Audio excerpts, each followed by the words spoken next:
አትጠራጠሩ። እንደ እግዚአብሔር ያለ ማንም የለም ለዘላለም። እግዚአብሔር እጅ ላይ አሁን ብዙ ጊዜ ይባላል በእግዚአብሔር እጅ ላይ ያለ ነገር አይበላሽም ይላል። እግዚአብሔር እኮ ነገርህን አይደለም አንተን ነው የሚይዝ። አንተን ነው የሚይዝ። ነገሩ ምንም የትም አይሄድም። አንተ ነህ። ሕዝበ እስራኤልን ከፈርዖን አገዛዝ ነፃ ለማውጣት እግዚአብሔር ጨክኗል። ነፃ ለማውጣት እግዚአብሔር ከሰማይ ወርጃለሁ አለ። እዚሁ ምዕራፍ 3 ላይ የምታነቡ ከሆነ እናንተ በኋላ ጊዜ ስታገኙ ወደ ምዕራፍ 3 መለስ ብላችሁ የምታነቡ ከሆነ የሕዝቤን የእስራኤልን ጩኸት ሰምቻለሁ፣ ሲቃያቸውን አይቻለሁ፣ አድናቸው ዘንድ ወርጃለሁ አለ። አሁን ሰምቻለሁ፣ አይቻለሁ፣ ወርጃለሁ። በጣም ከባድ ነው። እግዚአብሔር ከሰማይ ሰማው አለ። ጩኸት ሰማው። የት ነው ብዬ አየው። እየተጨነቁ ነው። ሕዝቤ ናቸው፣ ላድናቸው ወረድኳል። እግዚአብሔር ይመስገን። የእስራኤል አዳኝ ሙሴ አይደለም፣ እግዚአብሔር ነው። ሙሴን እንደ ኢንስትሩመንት እንደ መጠቀሚያ ዕቃ ተጠቀመበት እንጂ ለዘላለም አዳኛችን እግዚአብሔር ብቻ ነው። ድሮም እግዚአብሔር ነው አዳኝ፣ ዘንድሮም እግዚአብሔር ነው አዳኝ፣ ለዘላለምም እግዚአብሔር ብቻ ነው አዳኝ። ስለዚህ እግዚአብሔር የማዳንን ሥራ ሕዝቤን እስራኤልን ነፃ የማውጣት ሥራ የመቤዠት ሥራው የኔ ነው። ይህንን ለማድረግ ደግሞ ከሰማይ ወርጃለሁ አለ እግዚአብሔር። እዛ አይደለም ያሉታው መጥቻለሁ ግብፅ። እግዚአብሔር እስራኤልን ነፃ ለማውጣት ግብፅ ወክ አርጎ ያውቃል። መጣው ግብፅ አለ እግዚአብሔር። ከመበለቷ ቤት ጀምሮ እስከ ቤተ መንግሥት አንኳኳለኋል። ለምንድን ነው የምታንኳኳው? ሕዝቤን ልቀቁ ብዬ። ፈርዖን ቤተ መንግሥቱን ዘግቶ ቢቀመጣው የሞት መልአክ ልክ አንኳኳለሁ ቤቱ። እታች ጀምሮ እስከ ላይ ድረስ ማንም አያመልጥም ከኔ ያለ። እንደኔ ያለ ማንም እንደሌለ ማወቅ አለባቸዋል። እስቲ አሜን በሉ። እንደዚህ አይነት አምላክ እኛ ብቻ ነው ያለው። አትጠራጠሩ። እንደ እግዚአብሔር ያለ ማንም የለም ለዘላለም። ይሄ ሙሴ እግዚአብሔር ጠራውና ሕዝቤን እስራኤልን ባንተ ነፃ አውጣለሁ ወደ ፈርዖን ነው የምልከው። ወደ እስራኤል ልጆች አይደል፣ ወደ ፈርዖን። በልጅነቱ ከተወለደበት ከተጣለበት ከወንዙ ላይ አንስታ 40 ዓመት የፈርዖን ልጅ አሳድገዋለች። ፈርዖን ምን ያክል ጨካኝ እንደሆነ ለመግደል የማይሳሳ እንደሆነ ቀጥሎ በእጁ ላይ በትር እንዳለ ሙሴ ያውቃል። ወደ ፈርዖን ሲለው እግዚአብሔር ሆይ እኔ አልሄድም፣ ቀጥሎ ተናገር ብትለኝ አንተ የሚናገርልህ ነው ፈልገው። የእኔ እጅ ምንም አይሰራለም፣ እጅን ልከህ ትሰራለህ። ተናጋሪ ሌላ ተናጋሪ እንካ አሮንን። አሮን ለአንተ እንደ ነቢይ ይሆናል። አንተ ከኔ ትሰማለህ፣ ለእሱ ትነግረዋለህ፣ እሱ ደግሞ ይናገራል። እግዚአብሔር ይጨክንብህ እንጂ አይለቀም። እግዚአብሔር ይኸው እሱ አይሻልም ሲለው አንዱ የአገልግሎት ኳሊፊኬሽን ትሕትና ነው። እግዚአብሔር እሰራብሃለሁ ሲል እንደኔ ያለ የለም ካልክ ትቶ ነው የሚሄድ። እሰራብሃለሁ ሲል ሀምብል መሆን አለበት ልብ። ሙሴን መጣና ልሰራብ ነው ልገለጥብ ነው ወርጃለሁ አለ እኮ። የአባቶችህ አምላክ አለ። የአብርሃም የይስሐቅ ያዕቆብ ሲባል ሰምተህ የለ? አዎ። አንተ በፈርዖን ቤት ብታድግም እናትን አጡት እያጠባች ያሳደገች። ፈርዖን ቤት በገዛ እናቱ እጅ ነው ያደገው እና እናቱ ነግራን ያሳደገችው። ባይዘው ካደገ በኋላ ግብፃዊ እንዳልሆነ የገባው እናቱ ነግራው ነው።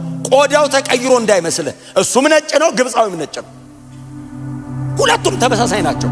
የሚያወራው የግብፅ ቋንቋ ነው። የሚያውቀው የግብፅ ካልቸር ነው። የሚያውቀው የግብፅን አማልክት ነው። እናቱ ግን ስትነግረው ጡት ብቻ አይደለም ያጠባቸው። አንተ ግብፃዊ አይደለም፣ ይኸውልህ ነግሬያለሁ፣ ዕብራዊ ነህ። ነገ የፈርዖን የልጅ ልጅ ብትባል እምቢ በል።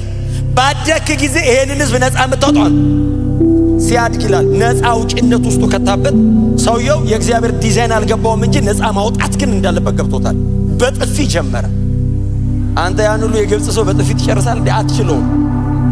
ስለዚህ እግዚአብሔር አየው ማዳን ውስጥ አለ፣ ካራክተር አልተሰራም። ስለዚህ ካራክተሩን ለመስራት ዩቶር ቤት ከተተው። 40 ዓመት ሙሉ ፍጭት አረገው። ከዛ ከ40 ዓመቱ በኋላ በ80 ዓመቱ ሙሴ መመረቂያ ቴሲሱን ሲሰራ አፈ ኮልታፋ እንኳን በጥፊ ልማታ ማውራት እኔም ማለት አውጥቶለት እኮ። እስቲ አሜን በሏ። እግዚአብሔር እጅ ላይ አሁን ብዙ ጊዜ ይባላል በእግዚአብሔር እጅ ላይ ያለ ነገር አይበላሽም ይላል። እግዚአብሔር እኮ ነገርህን አይደለም አንተን ነው የሚይዝ። አንተን ነው የሚይዝ። ነገሩ ምንም የትም አይሄድም። አንተ ነህ። ክብር ለኢየሱስ ይሁን እንጂ ፈርዖንም እንዳለ ነው፣ ቤተ መንግስቱ እንዳለ ነው፣ ህዝቡ እንዳለ ነው። ሙሴን ቀየረው። ከዛ ሙሴ እንደዚህ አለ፣ እሺ ወደ ዕብራውያኑም ትልከኛል? አዎ። ማን ልበላቸው? እሺ ማን ልበል? ዝም ብዬ አብርሃም፣ ይስሐቅ፣ ያዕቆብ አምላክ ልልህ ነው ሲለው ያለና የሚኖር በለኝ። ስሙ ማን ነው ቢሉኝ ያለን እግዚአብሔርን አትሰበስበው።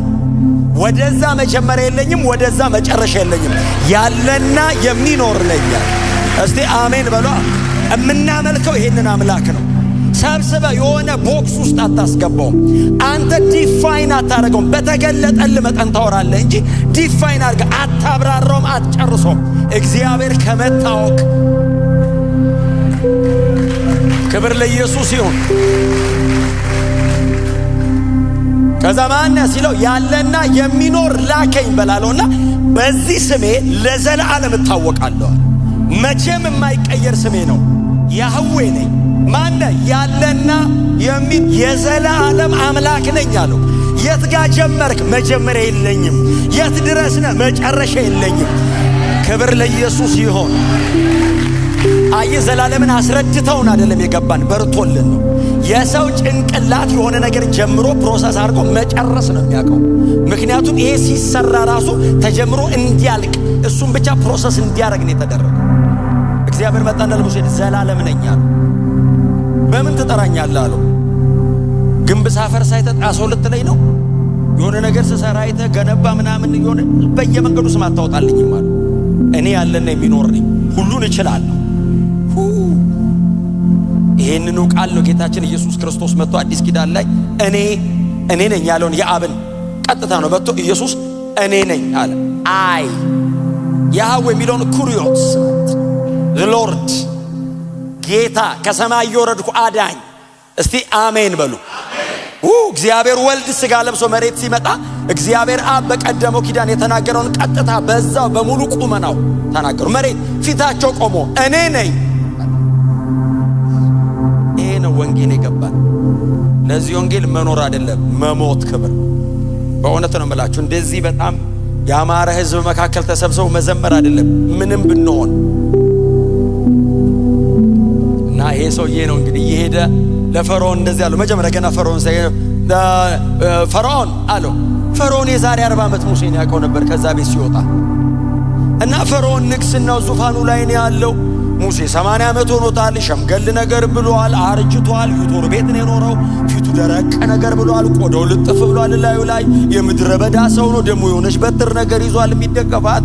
ልብሱ እንደነሱ አይነት ሲልክ አይደለም እና ፊቱ ቆመና ፈርዖን አለው። አቤት አለው።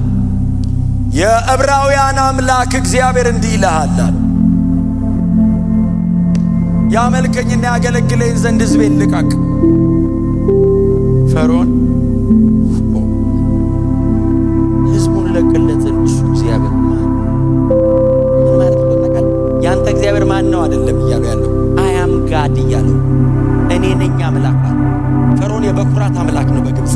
እኔ ነኝ አምላክ ከኔ ውጭ አለው ያለው። ለዛ ነው እግዚአብሔር ባይዞ ከኔ ውጭ ማንም እንደሌለ ታውቃለህ። ከኔ ውጭ አለው ሲል ፈርዖን እግዚአብሔር መጣና ከኔ ውጭ የለም አንተ ኖርማል ነህ። እስቲ አሜን። ከዛ እሱ እግዚአብሔር ማን ነው ሲል እንተዋወቅ ማለት 10 የጨበጠው ፈርዖን ቶሎ ይረሳል። ቶሎ ነው የሚረሳው። እንደ ፈርዖን ሰው እንትን የሚረሳ የለም። ንጉሥ ስለሆነ ስራ ስለሚበዛበት ቶሎ ይረሳል። እሱ እግዚአብሔር ማን ነው ሲል በእባጭ እኔ ነኝ፣ በጨለማ እኔ ነኝ፣ በበረዶ እኔ ነኝ፣ ውሃ ደም እያረገ እኔ ነኝ። እግዚአብሔር እንደዚህ ያለ በግብፅ አማልክት ላይ እፈርድባቸዋል። እስቲ አሜን በሏ። ውሃ ደም ያረጋሉ አረጋ እፈርድባቸዋለሁ። ፈርዖን ላይ ህዝቡ ላይ ብቻ አማልክቶቻቸው ላይ እግዚአብሔር የሚታየው ማቴሪያል ሪል ሙሉ አይደለም፣ መንፈሳዊ ዓለም ላይ እፈርዳለሁ። ከኔ ውጭ አለው ማንም የለም። እንደዚህ አይነት አምላክ የማምለክ እድል ማግኘት ስሙ ለዘላለም የተመሰገነ ይሁን እና መታት ግብፅን ጥቅቅ አረገው። ይኸው እንደገና ድጋሚ ምዕራፍ 9 ላይ አስታውሱ። የዕብራውያን አምላክ እሺ ሕዝቤን ልቀቅ። እግዚአብሔር ባይዘው ዝም ብሎ ይውጡ አይደለም ያለው፣ የሚያወጣበት ምክንያት ሲያስለቀቀ የሚያስለቀቅበት ምክንያት አለ። ልቀቅ አለ። አለቅም ትለቃል። በተዘረጋ እጅና በጸና ክንድ ነው የማወጣው። እንደውም ዳዊት ሲዘምር ምንድን ያለው መዝሙረ ዳዊት ላይ እኮ ከብረት እቶን አወጣ። ግብፅ ኖርማል አይደለችም። የብረት እቶን ማለት ብረት የሚያቀልጥ ግለት ማለት ነው። ምንም ኃይለኛ ነገር ግብፅ ፊት አይቆምም። እግዚአብሔር የተዘረጋ እጅና የጸና ክንድ ልኮ ከብረት እቶን ውስጥ ጎትቶ ወጣው። ኢየሱስ ክርስቶስ ጌታ። ለምንድን ነው የምለቀው ሲል ያመልከኝና ያገለግለኝ። እኔ አምላክ ነኝ፣ ልመለክ ይገባኛል። የሚያመልከኝ ደግሞ ሕዝቤ። ልመለክ ይገባኛል። እኔ አምላክ ነኝ፣ እኔ ያህዌ ነኝ። ከኔ ውጪ አምልኮ የሚገባው የለም። የአሕዛብ አማልክት አጋንንቶች ናቸው። ከእግዚአብሔር ውጪ ሆኖ አጋንንቶች ናቸውና ዓይን አላቸው አያዩም፣ ጆሮ አላቸው አፍ አላቸው አይናገሩም፣ እጅ እግር ምናምን አላቸው አይንቀሳቀሱም። ለነዚህ በጣም ጥሩ ማሳየ መጽሐፍ ቅዱስ ውስጥ ማን ነው? አምላክ ነኝ ብሎ ምንም ኃይል የሌለው ዳጎን የእግዚአብሔርን የቃል ኪዳን ታቦት ይዞ ሄዶ ዳጎን ቤተ ጣዖት ውስጥ አስቀምጡት ይላል። ሰው ሀገር ምድር ሁሉ እግዚአብሔር ናት ባይዘው ሰው ሀገር ይዘውት ሄደው ዳጎን ቤተ ጣዖት ያው እሱም አምላክ ነው አንተም አምላክ ነህ ሰው ቤት ከሚያድር አንተ ጋር ይደር ብለው ወስደው ቁጭ አረጉት። ቆልፈውበት ኖርማል መስሏቸው ሄዱ። እግዚአብሔር ለመስራት ካህን አያስፈልገውም፣ ብቻውን ይሰራል። ሌዊ ኖረ አልኖረ አንተና ኖረ አልኖረ ብቻውን ይሰራል። እሱ እግዚአብሔር ነው። አይ ሲወድና ሲፈልግ ይጠቀማል እንጂ ያለ እኔ አይሰራም አይባልም። አንተ ማን አፍተሮል ከምድር አፈር ቦካ አርጎ ሰርቶ የትላንትና የዛሬ 30 እና 40 ዓመት የጀመረ ሰውዬ እግዚአብሔር ያለ እኔ አይሰራም ሲል የዘላለም አምላክን እንደው አዲስ ኪዳን ስለሆነ ነው እንደው በእውነት ነው የምላችሁ ዝም የሚለን አንዳንዴ በጣም አንዳንድ ነገር ስናልፍ እንጂ ብሉይ ኪዳን ቢሆን ሲያስብ ነበር የሚሞተው ሰው። አዲስ ኪዳን ደግሞ በጣም ከባድ መሆኑ ምንድነው? ሰብስበው መጨረሻ ነው የሚከፍል እና ምንም ካህን የለ፣ ቤተ መቅደስ የለ፣ ምንም የለም፣ እግዚአብሔር ብቻውን እና ብቻዬን አሳያለሁ አለና ዳጎን ቤተ ጣዖት አስቀምጠው ሄዱ።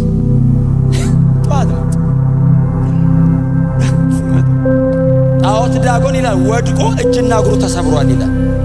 ከዛ አምላካቸውን ጠጋግነው ቁጭ አደረጉት። እግዚአብሔር ከቦታው አይነቃነቅም። ትሞታለህ ብትነቀው። ጠጋግነው አስቀመጡት። ክብር ለኢየሱስ ይሁን። ከዛ በኋላ ዘግተውበት ሄዱ። ቀን በሰላም ነው የሚውለው። እግዚአብሔር ክብሩን የሚገልጠው በሕዝቡ መሃል እዛ ሰው ሀገር ሲሄድ ማታ ከዛ ቆልፎበት ሄዱ። በማግስቱ ሲመጡ ወድቆ ጭንቅላቱ ተሰብሮ እንደማይጠገን አረገው። ከዛ አምላካቸው ላይ አይደለም የፈረደው። ከዛ ቀጥሎ ወደ ከተማ ወጣ። እባጭ በእባጭ አረገው አገሩ። ከዛ ሄደው ሲጠይቁ ጠንቋዮቻቸውን ሲጠይቁ የዕብራውያን አምላክ ነው እንዲያረጋ ያለው እና ምን እንደሚፈልግ ሂዱና ከዛው ከአገር እዛው አገር ሄዳችሁ ሕጉን የሚያጠኑ ካህናት አለው ለምናችሁ ምንድነው የሚፈልገው ብላችሁ አለበለዚያ ታልቃላችሁ። እርሱ እግዚአብሔር አምላክ ነው። ሊመለክ የሚገባው እግዚአብሔር ነው። በእውነት ልጅነታችን የሚቀድም ባሪያዎቹ ነን። አምላካችን ነው፣ አምላኪዎቹ ነን፣ ሕዝቡ ነን እኛ። በእውነት ነው የምላችሁ። መስገድ ካለባችሁ ለሰው እንዳሰግዱ። መስገድ ካለባችሁ ለገንዘብ አይደለም። መስገድ ካለብን ለስልጣን አይደለም። ስግደት የሚገባው አምላክ በሰማይ አለ። ስሙ ለዘላለም የተባረከ ይሁን። በፍጹም ወደ ጎን ስግደት የለም፣ ወደ ላይ ነው ስግደት። በክርስቶስ ደም የገባን ሰዎች ስሙ ለዘላለም የተባረከ። ወደ ጎን እንዳትተያዩ ስታመልኩ። አንተም የራስን ነው ማቅረብ ያለ። ከአምልኮአችን አንዱ ዝማሬ አይደል? ዋናው አምልኮ ኑሯችን አይደል? ሕይወት ነው አምልኮ። እግዚአብሔር እንዲያመልከኝ ሕዝቤን ልቀቅ ሲል በየመንገዱ ይዘምሩ አይደለም እኮ ትርጉሙ። ይኑሩልኝ ነው፣ የኔ ብቻ ይሁኑ። አንተ ብቻ ነህ አምላካችን ይበሉኝ። ክብር ከነሱ ፈልጋለሁ። በምን? በሕይወታቸው ክብር ልቀበል፣ በአንደበታቸው ክብር ልቀበል፣ በዜማ ቃቸው ክብር ልቀበል፣ በአምልኮ ስርዓታቸው ክብር ልቀበል። ኑሯቸው ያምልከኝ፣ መዓዛውን ወደ እኔ ይቅረብልኛው ፈልጊያቸዋል። እግዚአብሔር አምልኮ አጥሮት አይደለም ሕዝቡን ያምልከኛለሁ። የማይቆጠሩ መላእክት ለዘላለም ቀንና ሌሊት ሳያቋርጡ ቅዱስ ቅዱስ ቅዱስ ሃሌሉያ። አምልኮ ተቋርጦ አያውቅም። ሰማይ አንሶበት አይደለም። እኔ ባላመልከውም ቀድሞም ክብር የበቃው እኔ አልጨምርለትም፣ እኔ ከፍ አላረገውም። ከፍ ብሎ ለዘላለም የኖረ ነው። በፍጹም እማመልከው ለማን? ለራሴ ጥቅም፣ ለራሴ ጥቅም። እግዚአብሔርን የማምለክ ፕሪቪሌጅ በፍጹም ተመስገን ተመስገን ተመስገን ተመስገን ብዬ ምስጋና የተለየ ነገር ሰማይ እንደዚህ ከፍ አይልም። እግዚአብሔር ካለበት ወዴትም አይደም። የመጨረሻው ክብር እሱ። ስሙ ለዘላለም የተመሰገነ